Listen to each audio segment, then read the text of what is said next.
A ver, hay coches y luego hay leyendas, así, con mayúsculas. Hoy nos metemos de lleno con uno de esos mitos del automovilismo, el Ferrari 250 GTO. Vamos a desentrañar qué narices hace que un conjunto de metal, motor y diseño se convierta en, bueno, en un icono para la eternidad.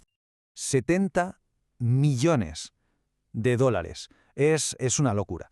Pues eso es lo que alguien pagó en una venta privada en 2018 por un modelo del 63. Una cifra que sinceramente se escapa a toda lógica. Y es justo ahí, en esa barbaridad de dinero, donde empieza el verdadero misterio de este coche.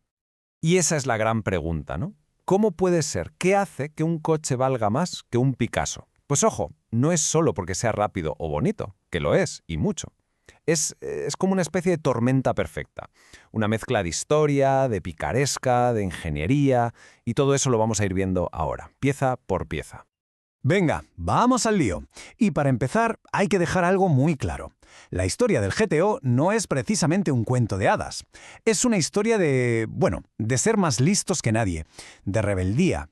Su nacimiento se basa básicamente en una de las mayores trampas, entre comillas, de la historia del automovilismo. Para pillar bien el truco, primero hay que entender el nombre. GTO. Son las siglas de Gran Turismo Homologato, o sea, homologado. ¿Y esto qué significa?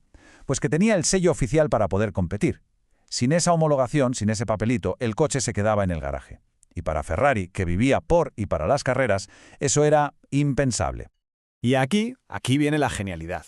La FIA, que era quien mandaba, decía: para correr aquí necesitáis fabricar 100 coches de calle. 100.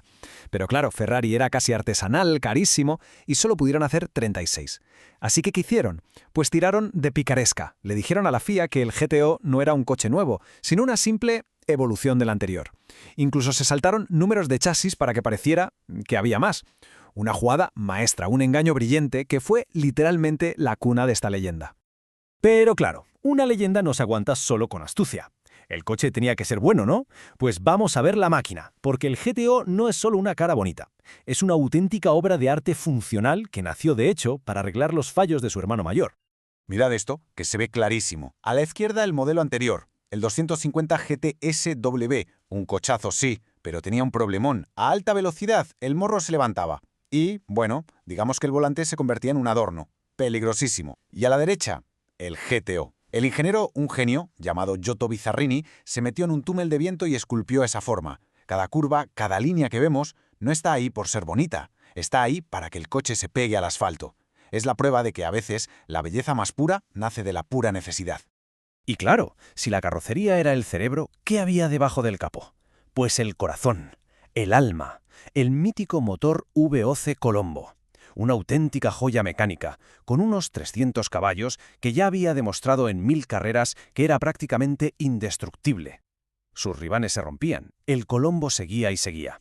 Era eso, la combinación perfecta, un cuerpo de atleta y el corazón de un campeón. Así que tenemos un coche nacido de una trampa, con un diseño revolucionario y un motor legendario. Solo faltaba una cosa: demostrarlo donde hay que hacerlo, en la pista. Y, bueno, digamos que no se anduvo con tonterías. Es que no hubo ni tiempo para calentar. Nada. En su primera carrera, su debut, que no fue en un circuito cualquiera, sino en las durísimas 12 horas de Sebring de 1962, llega y queda segundo. Segundo en la general. Fue como dar un puñetazo en la mesa y decir: señores, he llegado y esto es lo que hay. Y lo de Sebring fue solo el aperitivo. Lo que vino después fue un abuso.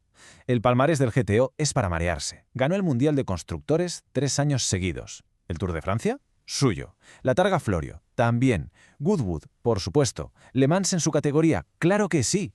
Es que no era un coche rápido, era literalmente una máquina de coleccionar trofeos. Claro, con todo esto, cualquiera pensaría que el GTO fue un tesoro desde el minuto 1. Pues no, para nada. Aquí la historia pega un giro de guión brutal, porque tan rápido como subió al Olimpo, se estrelló. El campeón se convirtió, casi de la noche a la mañana, en un trasto viejo. Fijaos en esta anécdota que es increíble. La cuenta Peter Sutcliffe, un piloto que corrió con uno. Cuando su GTO ya no era competitivo, intentó venderlo. El precio, 3.000 libras. ¿Sabéis cuántas llamadas recibió? 0. Ni una. Nadie quería un coche de carreras viejo. Es alucinante pensar hasta qué punto se devaluaron en cuanto dejaron de ganar. Pero si hay una historia que resume esta caída a los infiernos, es la del chasis 3589 GT, un coche campeón que fue donado a un instituto para que los chavales de mecánica practicaran con él. Y lo que es peor, después su siguiente dueño lo compró y lo dejó aparcado en un campo. 16 años a la intemperie, un Ferrari GTO pudriéndose en un prado. Es que cuesta creerlo, de verdad. Viendo estas formas, esta perfección, pensar que estos coches se consideraban chatarra, se regalaban, se malvendían por 4 duros o, como hemos visto, se abandonaban. Los reyes de los circuitos, tratados como trastos viejos. Pero entonces, algo empezó a cambiar, poco a poco. El mundo empezó a mirar hacia atrás y a ver estos coches no como herramientas viejas, sino como lo que eran, pedazos de historia. Y ahí, de esas cenizas, de esos campos y garajes olvidados, el GTO empezó su segundo viaje. El viaje para convertirse en la leyenda que es hoy. Y esta cronología es la prueba. Mirad qué locura. En el 62 costaba $18.000. A finales de los 60 no lo querían ni por 3.000 libras. Y de repente, ¡boom! $70 millones en 2018 y más de 51 en una subasta en 2023. La subida de valor más bestial que se ha visto nunca en un coche. Jamás. Entonces, ¿por qué vale tanto? Volvemos a la pregunta del principio. Y la respuesta es que no hay una respuesta. Es la suma de todo. Es una receta perfecta. Poquísimos, solo 36. Un palmarés de campeón incontestable. Un diseño que es pura ciencia hecha arte. Una historia de nacimiento casi ilegal. Y que cada uno de esos 36 coches es un superviviente con una biografía única. Es la tormenta perfecta, como decíamos. Y todo esto nos lleva a la pregunta final. Cuando una máquina acumula tanta historia, tanta genialidad, tanta belleza y, por qué no decirlo, tanta rebeldía, ¿de verdad estamos hablando solo de un coche? ¿O esto ya es otra cosa? ¿Es una pieza de museo, una escultura, un trozo de la historia del siglo XX sobre ruedas? Y eso, quizá, es algo que en realidad no tiene precio.